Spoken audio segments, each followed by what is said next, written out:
அப்பா பாப்பா பாப்பா ஒரே குளிர் தாங்க முடியல. 2 பெட்ஷீட் போத்திக்கிட்டு அப்பயும் குளிர் தாங்க முடியல ராதா. சீக்கிரமா போகி கொளுத்தனா சரியாயிடும். ஆமாங்க, நானும் குளிர் தாங்க முடியாம தான் எழுந்து உட்கார்ந்துருக்கேன். சரி, மணி 4 ஆகுது. நம்ம போகி கொளுத்த ஆரம்பிக்கலாம்னு நினைக்கிறேன். ஆமா ராதா, குளிர் அதிகமா தான் இருக்கு.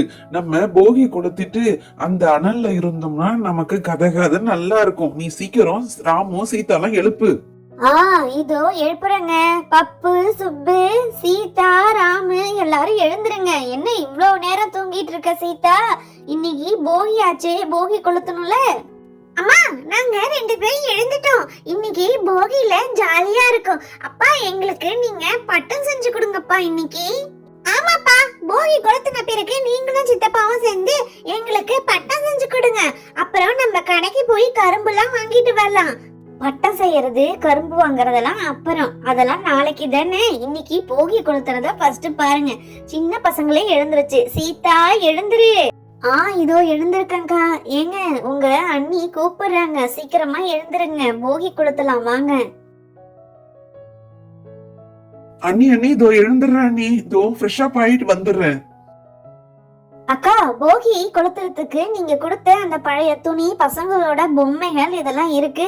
அதை எடுத்துட்டு வரட்டுமாக்கா? அப்படியே மூட்டை கட்டி தான் வச்சிருக்கேன், எடுத்துட்டு வந்தா கொளுத்திடலாம். சீதா, அப்படியே அந்த துணி மூட்டைய, பொம்மை மூட்டையும் எடுத்துக்கிட்டு பழைய தொடப்பம் பாயெல்லாம் எடுத்து வச்சிருக்கேன் பாரு, அதையும் சேர்த்து எடுத்துட்டு வா சீதா. ராதா, சீதா 2 பேரும் அந்த பொம்மைகளை, துணிகளை கொளுத்த வேணாம். அந்த பொம்மையும் துணியும் அப்படியே பத்திரமா வைங்க. நான் துணியெல்லாம் தச்சிட்டு பொம்மைகள்லாம் சீர் பண்ணி நம்ம வயல்ல வேலை செய்யற ராகவன் இருக்காருல, அவரோட பசங்களுக்கு கொடுத்துறேன், அவங்க விளையாடுவாங்க. ஆனா நீங்க சொல்றது சரிதான், நான் போய் கட்டைகளை எடுத்துட்டு வரேன், அதை எரிய வைக்கலாம். அக்கா, மாமா சொன்னது ரொம்ப நல்ல விஷயம். ஆனா இந்த விஷயம் உங்களுக்கும் எனக்கும் தோணவே இல்லை பாத்தீங்களா? அந்த துணி மூட்டையும் பொம்மைகளையும் எரிக்காம நான் அப்படியே பத்திரமா வச்சிருக்கிறேன். மாமா சீர் பண்ணி அந்த பசங்களுக்கு கொடுக்கட்டும். விறகு கட்டையை எடுத்துட்டு வரேன்னு சொன்ன ராமு இன்னும் காணுமே. எங்கன்னு காணும், தேரானோ என்னமோ. அவனுக்கே பழக்கம் கிடையாது, இந்த எப்பயுமே லேப்டாப்ல வேலை செய்யறதுதான் பழக்கம். நீ போய் பாரு ராதா என்னன்னு. ஏங்க, தோட்டத்துல கிடக்குற ஒரு 4 விறகு கட்டையை எடுத்துட்டு வர்றதுக்கு இப்படி பயப்படுறீங்களே? உங்க தம்பிக்கு ஒண்ணுமா தெரியாது? விறகு கட்டையை எடுத்துட்டு வருவாரு, நீங்க ஏன் கவலைப்பட்டுட்டு இருக்கீங்க? இருங்க, குளிர்ல என்ன வேற அங்க இங்கேயும் போன்னு சொல்லிக்கிட்டே இருக்கீங்களே.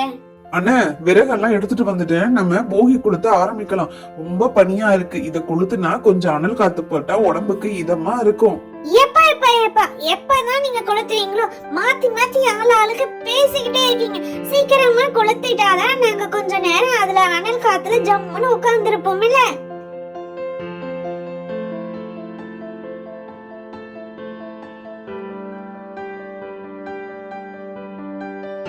ஃப்ரெண்ட்ஸ், உங்க எல்லாருக்கும் போகி பண்டிகை வாழ்த்துக்கள். ஹாப்பி போகி.